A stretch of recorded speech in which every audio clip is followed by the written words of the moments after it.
Shalom, selamat pagi saudara. Kali ini saya ingin membagikan kepada kita 7 sebutan bagi mereka yang terlibat di dalam tugas-tugas gereja. Dalam setiap gereja, mereka-mereka yang terlibat dalam pelayanan itu diberikan sebutan atau panggilan kepada mereka sesuai dengan tugas dan fungsi mereka masing-masing. Mulai dari sebutan yang paling umum sampai kepada sebutan yang paling khusus terhadap setiap orang yang terlibat dalam pelayanan gereja. Yang pertama sering kita dengar adalah hamba Tuhan. Siapa itu hamba Tuhan? Sebutan ini disebutkan kepada setiap orang yang memberikan dirinya untuk menjadi hamba Tuhan. Dan ada banyak orang bisa disebut sebagai hamba Tuhan. Yang kedua, pelayan Tuhan. Pelayan Tuhan. Kita mendengar sebutan ini juga kepada sejumlah orang yang sudah terlibat dalam pelayanan, mulai dari guru sekolah minggu, penerima tamu, para pendukung pelayanan di kebaktian, departemen-departemen kaum muda. Mereka semua disebut sebagai pelayan Tuhan.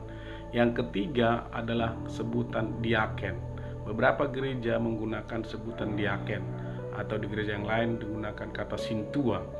Ini orang-orang yang secara khusus ditahbiskan, dilantik untuk menjadi pendamping seorang gembala sidang, seorang pendeta untuk melayani di dalam gereja. Yang keempat, sebutan yang keempat adalah pendeta. Pendeta adalah sebuah gelar yang diberikan oleh organisasi kepada setiap orang yang sudah melewati tahap pendidikan dan juga seleksi untuk menjadi seorang pendeta. Akhirnya diberikan gelar pendeta kepada mereka. Jadi mereka bukan sekedar pelayan tapi sudah punya predikat tertentu, yakni seorang pendeta. Yang kelima, gembala sidang. Tidak semua pendeta adalah gembala sidang, tapi gembala sidang sudah pasti pendeta. Itu ya. Jadi gembala sidang memiliki ruang lingkup dan tugas serta tanggung jawab yang lebih besar dibanding hanya mereka yang bergelar pendeta. Semua pendeta yang memimpin satu gereja lokal dapat disebut sebagai gembala sidang. Yang keenam, Bapak Rohani. Ini memang tidak sering kita dengar.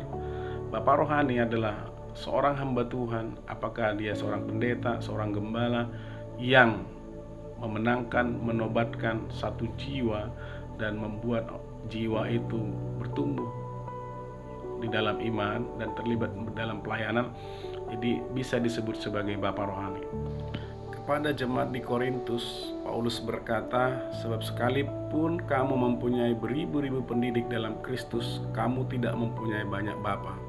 Karena akulah yang dalam Kristus Yesus telah menjadi bapamu oleh Injil yang kuberitakan kepadamu.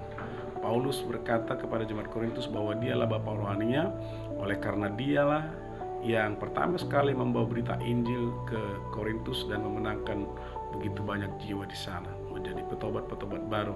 Karena itu Paulus katakan dia sebagai Bapak rohani. Jadi saudara-saudara, siapapun orang-orang rohani yang telah memenangkan saudara, membawa saudara kepada Kristus, untuk pertama sekali dialah Bapak rohani.